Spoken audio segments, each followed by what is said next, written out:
36편입니다. 우리 1절부터 12절까지 우리 저와 한 절씩 교독하도록 하겠습니다. 악인의 죄가 그의 마음속으로 이르기를 그의 눈에는 하나님을 두려워하는 빛이 없다 하니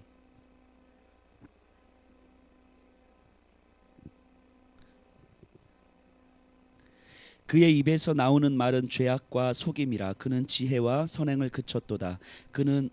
그쳤도다.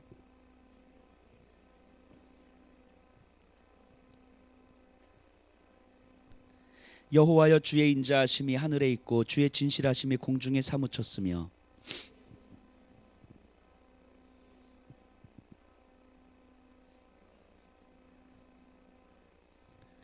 하나님이여, 주의 인자하심이 어찌 그리 보배로우신지요. 사람들이 주의 날개 그늘 아래 피하나이다.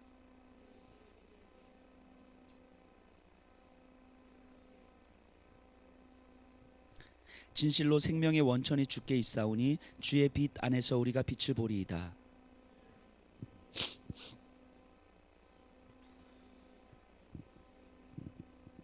교만한 자의 발이 내게 이르지 못하게 하시며 악인들의 손이 나를 쫓아내지 못하게 하소서.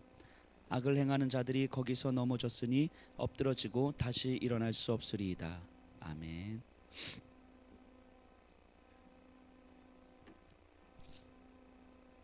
지금 다윗이 하나님을 알지 못하는 이 악인과 하나님을 아는 정직한 자에 대한 이야기를 하는데 1절에 보면요, 악인의 죄가 그의 마음속으로 이르기를 그의 눈에는 하나님을 두려워하는 빛이 없다 하니, 악인, 하나님을 알지 못하는 자의 죄가 무엇이냐면 하나님을 두려워하는 빛이 없다고 이야기를 하는 것입니다. 하나님을 두려워함이 없다고 이야기하는 거죠. 그걸 죄라고 이야기합니다.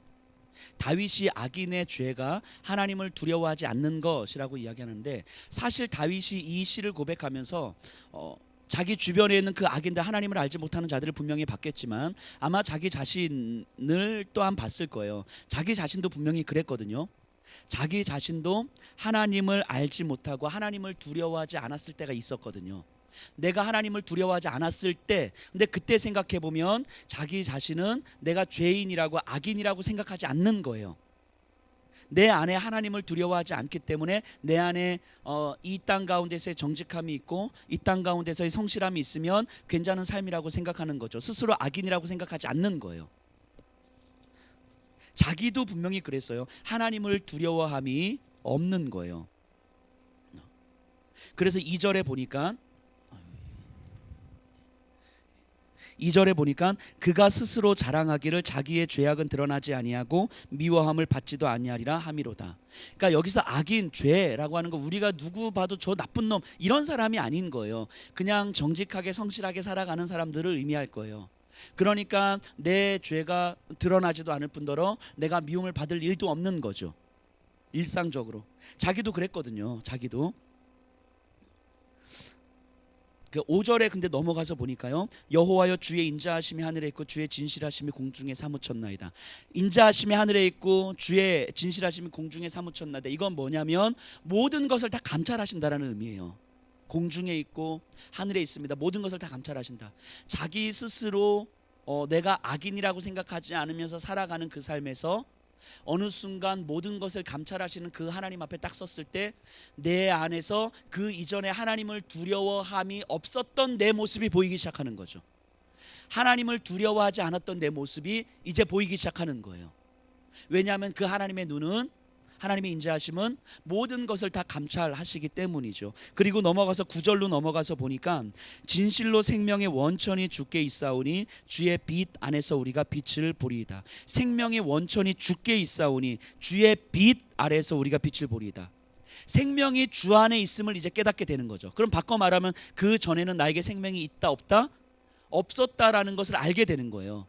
그 전에는 생명이 있다고 생각하면서 살아왔던 삶에서 이제 와서 보니까 그때는 생명이 없었음을 깨닫게 되는 거죠. 하나님 안에 생명이 있고 주 안에 빛으로 우리가 빛을 본다라고 이야기하는 거죠. 주님이 나에게 빛을 비춰주시고 주님이 나에게 내 인격을 만지시고 내 영혼을 만지시지 않으면 내가 생명이 없는 것인데 생명이 없는 것인지도 모른 채 살아왔던 삶이 자기도 있었더라는 거예요. 근데 그 자신의 과거를 이제 돌아보는 거죠. 그러면서 지금의 자기 주변에 있는 소위 말하는 악인들을 바라보는 거죠. 그러니까 이 악인들이 나쁜 놈들이 아니라 하나님의 빛을, 생명의 원천이 하나님 안에 있음을 바라보지 못하는 안타까운 사람들인 거죠.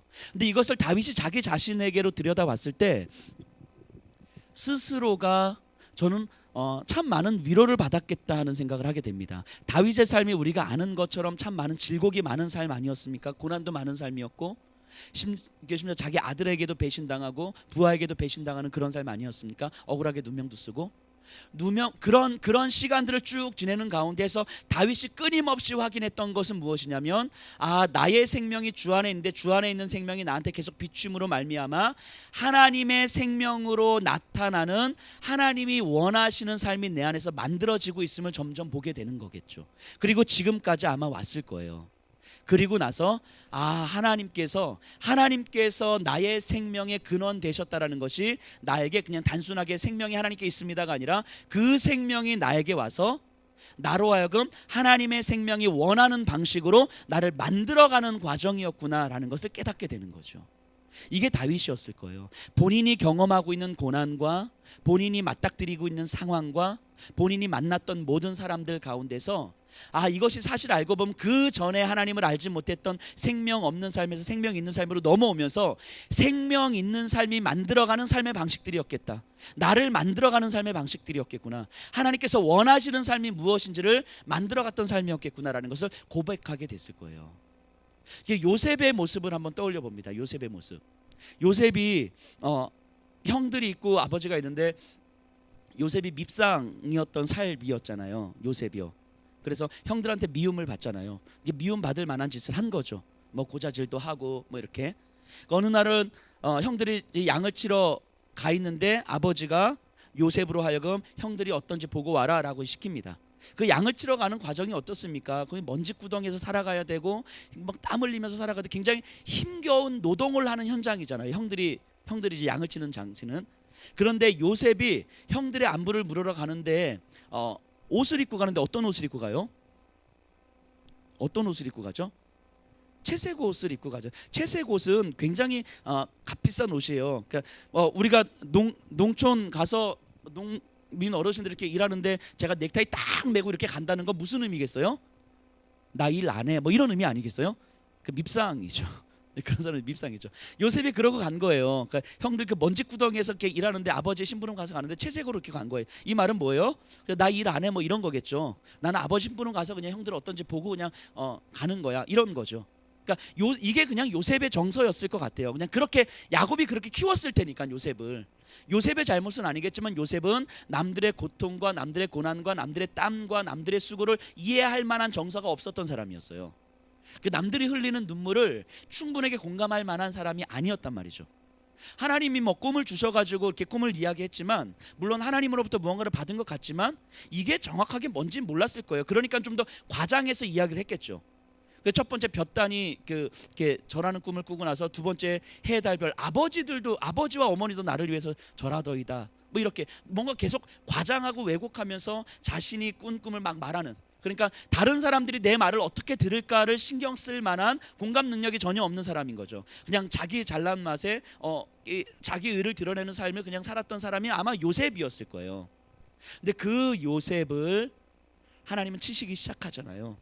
그래서 형들로 하여금 구덩이에 빠지게 하고 애굽의 노예로 팔게 하고 감옥으로 가게 하고 이 과정을 통해서 우리는 흔히 뭐 요셉이 그 꿈을 꿔서 하나님의 꿈을 가지고 살아갔더니 애굽의 총리가 되었더라라고 이야기를 하겠지만 실제로 그렇다기보다는 그 과정을 통하여서 하나님은 요셉에게 말씀하고 싶으셨던 게 뭐였을까 하는 거죠. 하나님의 생명이 있는 사람이 살아야 할 모습들을 요셉을 통해서 계속해서 만져주시는 거 아니겠습니까? 전혀 공감 능력이 없고 전혀 남의 눈물을 이해할 수 있는 사람이 아니었고 남의 땀과 수고를 받아들일 만한 사람이 아니었던 요셉에게 남의 눈물을 이해할 수 있는 사람으로 만들어주시는 거죠. 남이 흘리는 땀과 수고를 이해할 수 있는 사람으로 만들어주시는 거죠. 그래서 한 사람을 영혼을 깊이 바라보고 한 삶을 깊이 바라보고 그 삶을 끌어안을 수 있는 사람으로 하나님은 만들어 가시는 거죠. 그리고 그 시간이 한참 지났을 때 요셉이 자신을 돌아봤을 때 저는 그걸 분명히 깨달았을 거라는 생각이 들어요. 아, 내가 총리가 됐구나가 아니라 하나님께서 그 완악하던 나를, 그 강팍하던 나를, 그렇게 자기중심적으로 살아왔던 나를, 하나님을 믿으면서도 여전히 나밖에 없었던 나를 하나님은 이렇게 깨트리시면서 내 안에서 이렇게 일하셨구나. 하나님은 여전히 내 안에서 이렇게 일하셨구나. 이제까지 이렇게 일하고 계셨구나. 그래서 지금의 나를 만나 주셨구나. 그 요셉이 보여줬던 모습이 자기를 죽이려고 했던 형들을 용서하는 모습이죠. 왜냐하면 그때까지 하나님 그 요셉의 이 인격을 계속해서 만지신 거거든요. 하나님은 요셉을 그렇게 만지신 거죠. 다윗도 저는 그렇게 만지셨을 거라고 생각을 합니다. 그리고 오늘날 우리들도 그렇게 만지실 거라고 생각을 합니다. 하나님이, 우리는 완악하잖아요. 우리라고 하면 기분 나쁘신가요? 저는 완악하죠. 여기 계신 분들은 덜 완악하신 분들. 근데 우리는 완악하단 말이죠. 조금이라도 기도 안 하려고 애쓰시잖아요. 그죠? 조금이라도 말씀 안 보시려고 애쓰시잖아요. 그죠? 기도하려고 이렇게 애썼으면 참 좋았을 거예요. 그죠? 기도 안 하려고 그렇게 몸부림치고, 말씀 안 보려고 그렇게 몸부림치고, 하나님의 예수 그리스도의 인격을 닮지 않으려고 그렇게 몸부림치지 않습니까? 우리는 그게 완악한 존재예요. 그래, 조금만 상황이 힘들고 어려우면 우리는 충분히 머리로 모든 상황이 하나님의 주권 아래에 있다는 걸 다 알면서도 그 순간은 하나님의 주권을 잃어버려요. 내 고통과 내 고난이 전부가 돼버리고 이것에 대해서 이제 모든 사람들을 판단하기 시작하는 거죠. 우리는 그렇게 완악한 존재잖아요. 완악한 존재.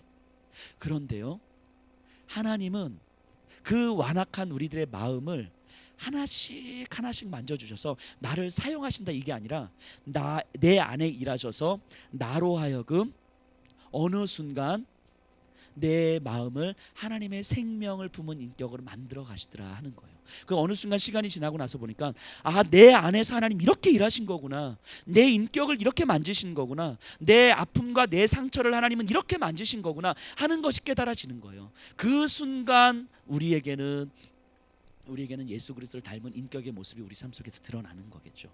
그 모습으로 하나님은 우리를 사용하시는 거겠죠. 저는 다윗이 시편 6편에서 고백하는 게 저는 이런 거라고 생각을 합니다. 이런 거. 하나님, 저를 사용해 주세요. 하나님, 제가 사용되길 원합니다. 라는 기도 이면에 하나님은 우리 안에 역사하셔서 우리 안에 완악함들을 계속해서 만져가시는 거죠. 그래서 우리가 그것들을 경험하는 거예요. 아, 하나님이 내 안에 이 완악함들을 지금 만지고 계시는구나. 혹시 이 자리에서 저는 그렇게 완악하지 않은데요, 저는 더 이상 하나님을 만지실 게 없는데, 이렇게 생각하시는 분이 계시면 죄송합니다. 하나님은 우리 안을 그렇게 만지시는 거예요. 그래서 저는 하나님 나를 이렇게 사용했으면 좋겠습니다, 사용하셨으면 좋겠습니다라고 기대하지만, 실제로 하나님 나를 사용하시는 것보다 더 먼저 내 안의 완악함들을 계속해서 만지시고, 내 안의 강팍함들을, 영적 무뎌짐들을 계속해서 만지시고, 네가 정말 네 마음 가운데 예수 그리스도의 십자가를 정말 깊이 품어야 되지 않겠느냐 하면서 만져가시는 거죠. 요셉을 만져가셨던 것처럼. 그게 노예고, 그게 감옥이었고, 그리고 어느 순간 형들을 용서할 준비가 되어 있는 요셉에게 총리의 자리를 앉히시는 거죠.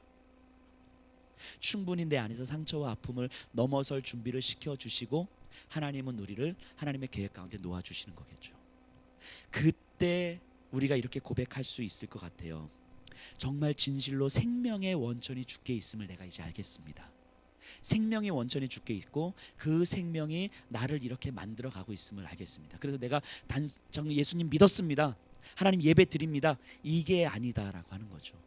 구원받은 나를 하나님은 어떻게 만져가실지 우리의 삶을 통해서 이제 기대해야 되는 거겠죠. 그러니까 하나님 분명히 그렇게 만져가실 거예요. 왜냐하면 여기 계신 분들을 하나님 사용하셔야 되니까 만져가실 거예요. 하나님 만져가실 때에 우리를 이렇게 좀 내어줬으면 좋겠습니다. 내어드리고, 그리고 하나님 나의 만져가실 때 이 아픈 모습들을 그대로 내어드리고, 하나님 앞에 그렇게 좀 연습되고 훈련되고, 그리고 어느 순간 하나님의 은혜였습니다, 이렇게 고백할 수 있었으면 좋겠습니다.